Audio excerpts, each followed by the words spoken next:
Hello, everybody. I'm Eric Johnson. I'm from Middletown, New Jersey.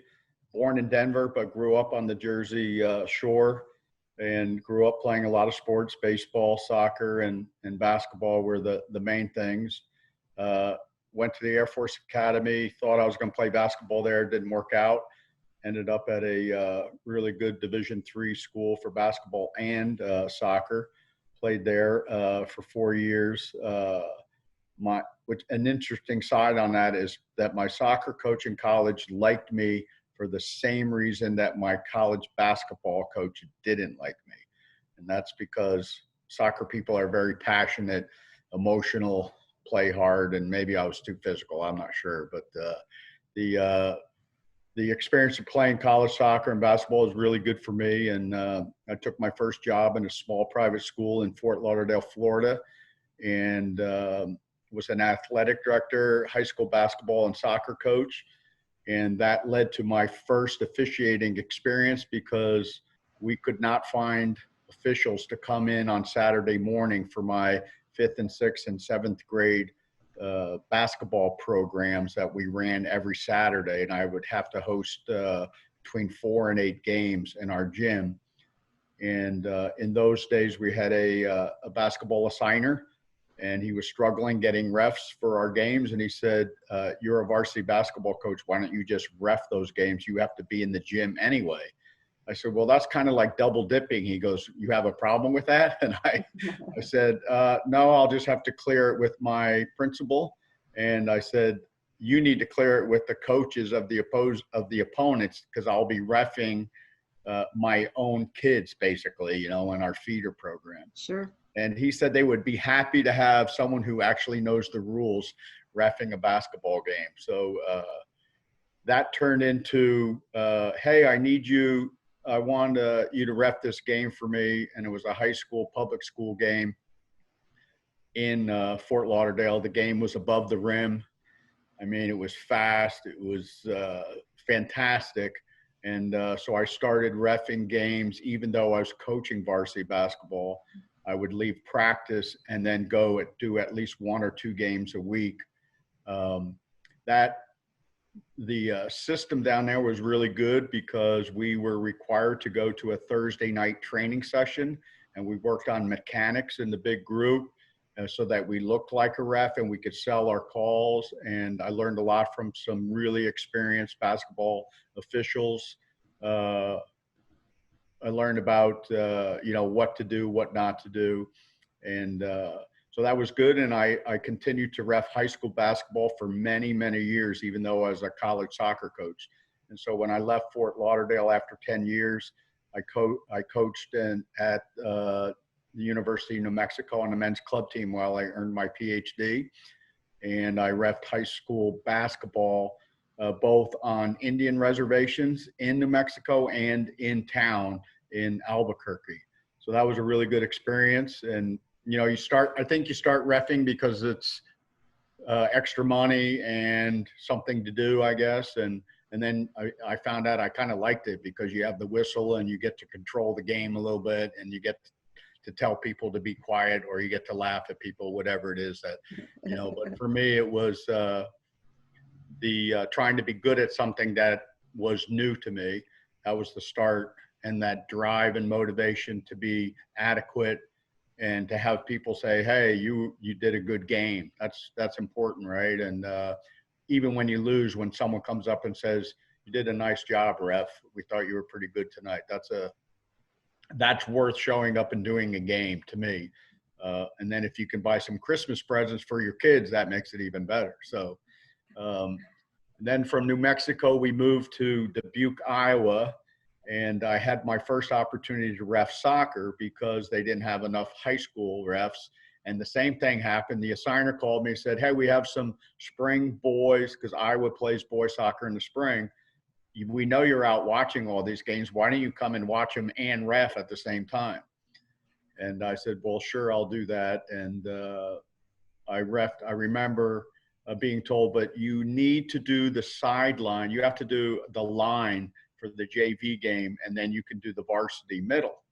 I said, I really am not interested in doing the JV game. And they said, well, you have to. And I learned that being a linesman is the most difficult thing and impossible task, even in a JV soccer game, because it is impossible to run down the line, hear the sound of the ball, and see the last defender at the same time. Near impossible. So I gained a new respect for linesmen, although it didn't change how I talked to linesmen during the game as a coach, right? So I did some officiating there, and I continued reffing basketball at a pretty good level. Iowa has good basketball, and that was fun. So I did that in the winter. We moved to Macomb, Illinois, and I continued to ref basketball, high school basketball here. And I took my first Division I soccer job, and am still here in Macomb, Illinois, coaching the Western Illinois men's team. And then for the last 4 years, I've coached the women's team added on to the men's team. So I'm coaching two sides, which is a challenge, but I'm not reffing anymore because it became too much. So I've given up the officiating. I handed in my whistle, and the kids are too fast for me now anyway. So but that's my background. And so I've had the experience of playing at a high level in Fort Lauderdale in the semi-pro leagues there, the experience of reffing basketball there, high school officiating, and obviously coaching Division I soccer for over 20 years now. That's a great background. It's interesting because you brought up some things about, recruitment, retention, the fact that you had to referee in two situations because there wasn't enough referees. And that's one of the reasons for this website, because it's hard to recruit. It's hard to retain people because not everybody wants to go on the pitch and be yelled at constantly and have that pressure and have to make those decisions. So it's a very difficult profession to be in. Some people brought up also that, they've learned through mentors, though. Without a good mentoring system, it's very, very hard to have any longevity in this field whatsoever. So let's talk about a little bit about, the mental side of the game then. You got through this, you see it from two different perspectives. And so tell me a little bit about why you think the mental side of the game is so important. The mental side of soccer is huge, obviously, as a player.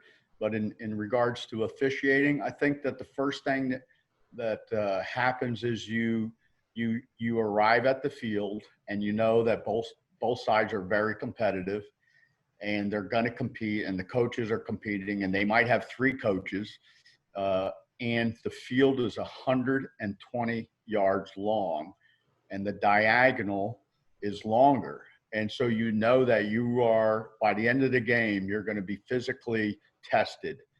And I think that's the first thing, is to show up and say, I'm going to run for 90 minutes and I'm going to be in position for every call. And to do that takes a huge amount of commitment. And I think that one of the problems that happens in college soccer is our referees, because of the numbers, they do too many games. And so it becomes, I'm doing this game, and what is the reason? Why am I doing the game? And I think that watching and mentoring some high school basketball officials in like a men's league, when they show up and they're just like, hey, I get $20 a game. And I'm like, yeah, well, you should do at least $20 worth of running then, and you're walking. And but I think that mental preparation, that you have a game, you're going to be physically exhausted, and you have to be fair, and you have to be on the call, and you might miss some, but you got to deal with that. I think that being mentally prepared for the physical part of the game is the first step. Then obviously being sharp and on your game is the other, having a feel for how the game's going and keeping it fair, and so that everyone has a good experience, I guess. So one of the things that, I have researched, and I'm going to research as we go on, is what motivates a referee to, or a basketball official or whatever, to officiate a game. And some are intrinsically motivated. They just have a passion for the game, and some have that extrinsic motivation, and they're all about the money. And thus the situation occurs, somebody's coming from one game to another, to another, to another. By the time they get to the big game, they might be physically exhausted, or they're doing like 7 or 8, games a week. So can you talk to me a little bit about, if you see a referee coming on the field, like what qualities do you like to see in an official during your game? Yeah, I think the first is their body language, and it starts with the way they check the field and the way they introduce themselves to the players and to the coaches, and how they present themselves. Are they can you tell that they're there because they enjoy the game? And that's body language, right? And you can see that. So I think that that's the first thing. And the next thing for me, and I joke with the refs, I just say, you going to run today or what are you going to do? You know, and they're like, if they don't know me, they're just like, who is this person? And I'm like, I just want to know if you're going to run, because if you're not going to run, then I won't yell at you for not running. But if you say you're going to run, then I'm going to watch you closely. And then they look at me again and they're like, what is he talking about? And I think that when we have referees that work really hard, like Shane Butler works really hard. I haven't seen him in a while, maybe a year or so, but at the beginning we had him quite often.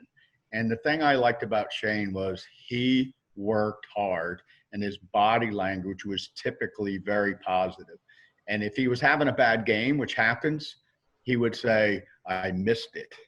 Or, yeah, you might have a point there, but that's not the way I saw it.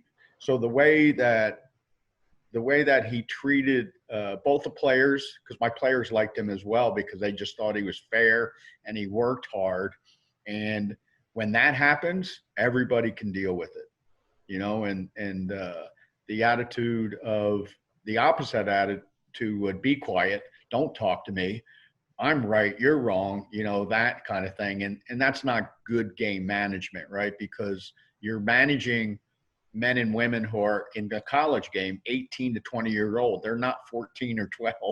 They're 18. They have opinions. They're young adults, and you can talk to them. And if you do, you'll find out that, and you do it in the right way, you'll find out they'll have a better time, better experience, and it'll be easier for you because you're doing your job. So I guess that work ethic, being fit, and body language and talking to players, managing the game, those are the critical parts for me. The last part is the most difficult, the ability to make the big call. In basketball, the big call is easy because the big call is his foot on the line or behind the line? Is that a foul or not a foul? Okay, in soccer, you add the penalty area. So it's a foul outside the penalty area, but in the penalty area, it's not a foul. And it's the same thing that happened because that's a bigger call and it impacts the game. So for me in soccer, officiating basketball is a little bit easier because if you call a foul down there and maybe it was a bad call, you can make that same bad call down at the other end and both teams get it and they call it the make-up call. And in basketball, you can get away with that, right? In soccer, it's very difficult because as a player on a bad penalty kick call, you say to the ref, okay, you owe us one down at the other end then. And you say that and the ref's like, well, I can't do that. But, well, you need to because you just missed that one, And so I think the big call is the hardest about soccer because of the penalty kick or the red card, yellow card. Those are critical, right? Over the end line for the linesman, or was it not over the end line? So, and then of course for the linesman, offsides or not offsides when the goal was scored.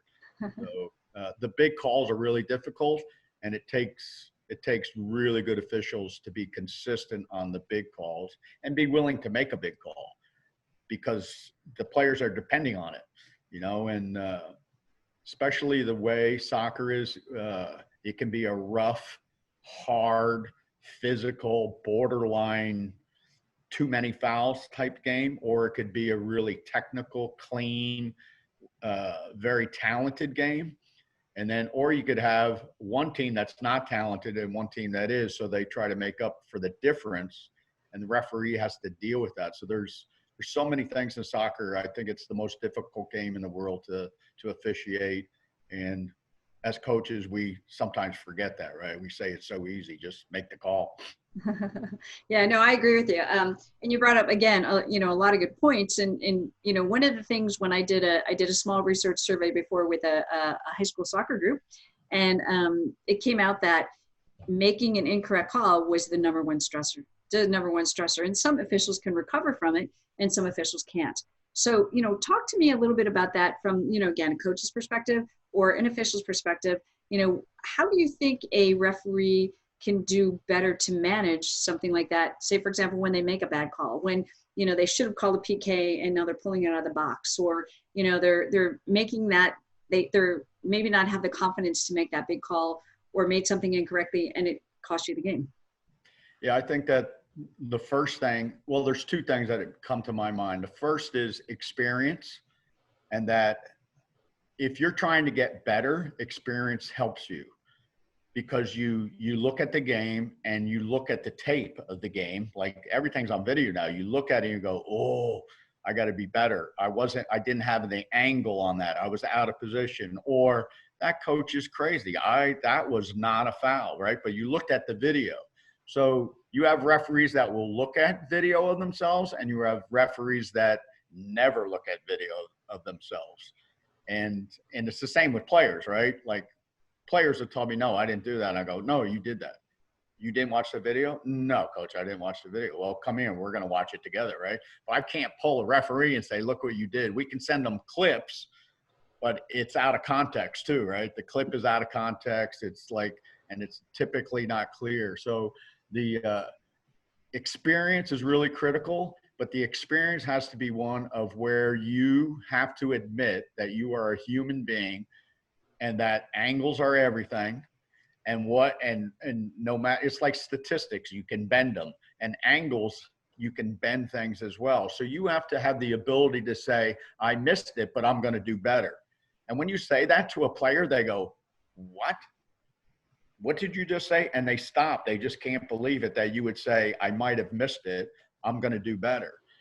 So that's that attitude of, I'm not perfect. I'm going to make mistakes. And if I make a mistake, it's just like in the golf game. You make a bad swing and you just say, okay, the next swing's got to be good. In officiating, okay, I might have missed that. That's okay. I'm going to move on. And the next one I'm going to get, and that's part of it. So really difficult when you make a mistake, but knowing that you might make a mistake, and give yourself a couple mistakes a game. Like if you're young, maybe it's 5 mistakes a game. And then if you're a Division I or a pro referee, maybe it's like, okay, I'm going to make only 1 mistake a season, or 2, but set goals for yourself. And that goal setting does everything. I'm going to be on every call. I'm going to run my diagonal. I'm going to use my linesman for help. I'm going to read the game. What's the score? Why is that person trying to foul? Is it intentional? Is it a professional foul? Whatever. Was it a mean foul? Like, because there was a foul down there, you have to be able to read the game. And just saying this all again in a summary, it's like, you're going to make mistakes. How do you get over and make a mistake? You say, move on, forget it, admit it, and then just be better and use your experience to get better. Look at video so you can see why people were upset. And if you were in position and you missed it, just say, I missed it. If you're out of position, say, I got to get fit. I had too many cheeseburgers, whatever it is. So, because there's reasons to make mistakes, but most of it's angles and lack of, positioning, right? Mm-hmm. So yeah, I agree. And I think, you brought up points. We're all human, right? As officials, as coaches, as players, we're all in the same boat. Everybody's human. And the difference is when you make a mistake or when you fail at something, again, making the wrong call, what do you do after that? Where does your game go after that? As a player, can you recover? As a coach, do you recover? As an official, do you recover? And, and as I go on, I'm going to give a lot of those tips on how to go back from, ground zero. And I actually heard from a goalkeeper one time, because I had made a mistake and early in my career. And then I made another one. And he was watching the game and he said to me, when a ball goes in the back of the net, no matter what the score is, it's 0-0 again in my mind. He said, I really let it go, and taught me some techniques, again, early in my career, to just let it go. And then you deal with it after the game. You watch the video, you talk to your peers, you get a little bit more educated, and then you deal with it after the game. But, for officials that can't deal with that, a lot of time the stress takes over, they lose their confidence. And communication becomes a big factor. And you brought that up a couple times too, communication, how an official deals with the players, the coaches, even his fellow crew. So how important do you think that communication aspect is to you as a coach? And how do you treat officials differently if they communicate with you or they don't communicate with you? What is and now I'm talking about, even that, alluding to that concept of gamesmanship. So as a player, back many, many years ago, when we didn't even have to wear shin guards because it's so long ago, if I didn't like a call, and you thought the ref missed it, and they said, like, if they just said something that helped you get over it, and the way they could say, yeah, but you caught him first before you got the ball. I thought you got his back leg before you got the ball. Or your cleats were pretty high.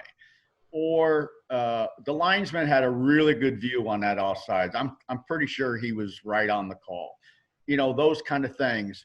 And then, yeah, I might have missed that. I was catching up to that play. I might have missed, but that's from my angle. That's what it looked like. So those kind of communication things can really solve a lot of issues.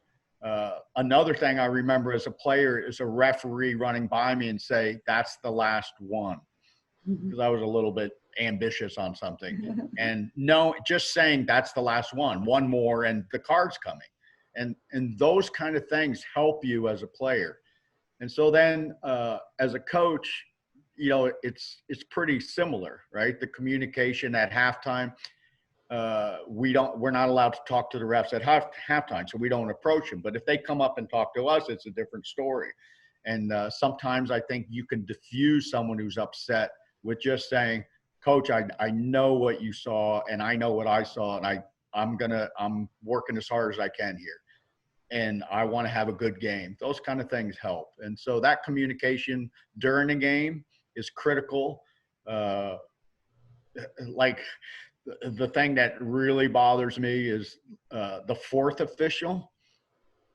The fourth official kills me. Like, just leave me alone. I'm just going to yell for like maybe 6 seconds, and then that's it. It's over. But if you run behind me and stand behind me and tell me to stop, it's just like you just keep going, right? Because then you're yelling at the fourth official.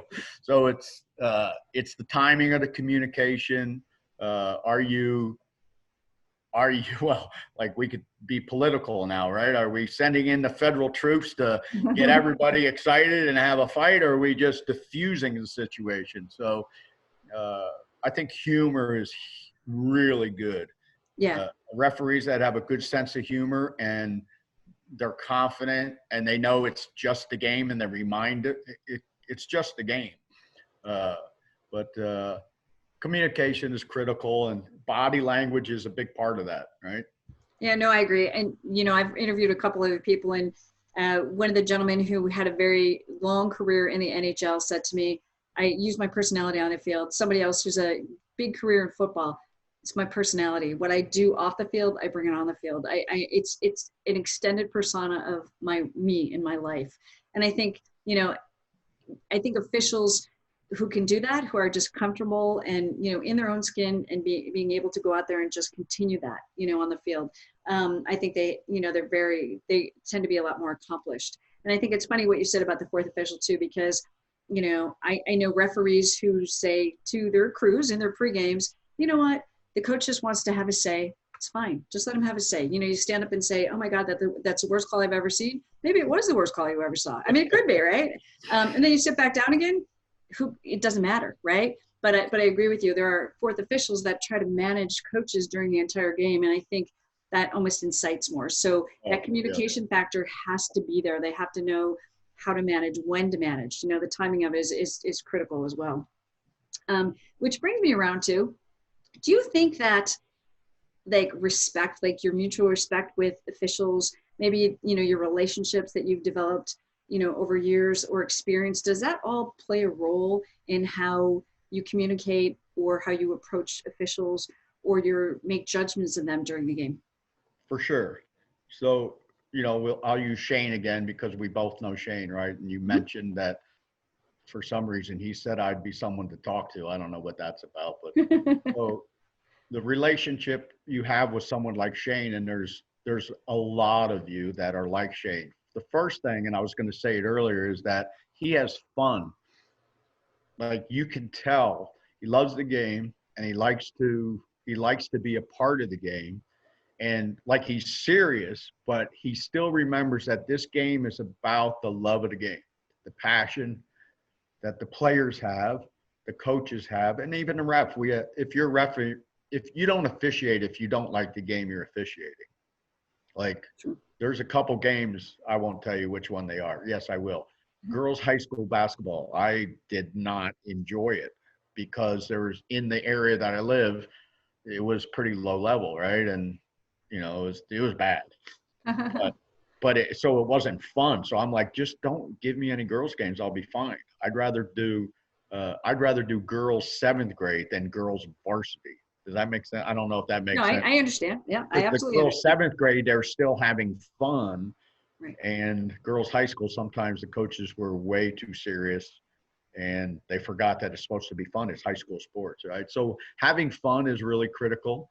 And I think that I forgot the other part of your question. Remind me, because I got stuck on fun. But I think that attitude, I guess. Oh, relationships. Relationships. I was talking about And so, relationships, experience, and respect.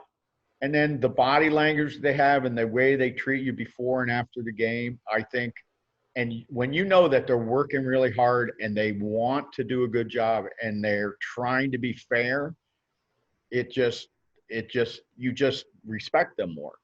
But when they try to treat you like you don't know what you're talking about, even though we know this game and we've been doing this game and we played this game, and they don't have that attitude that is fun, that, yeah, I might make a mistake because I'm human. And your players might make a mistake too, but we're all going to get through it. It just adds up to the more positive their body languages and their discussion with you is, the higher level of respect.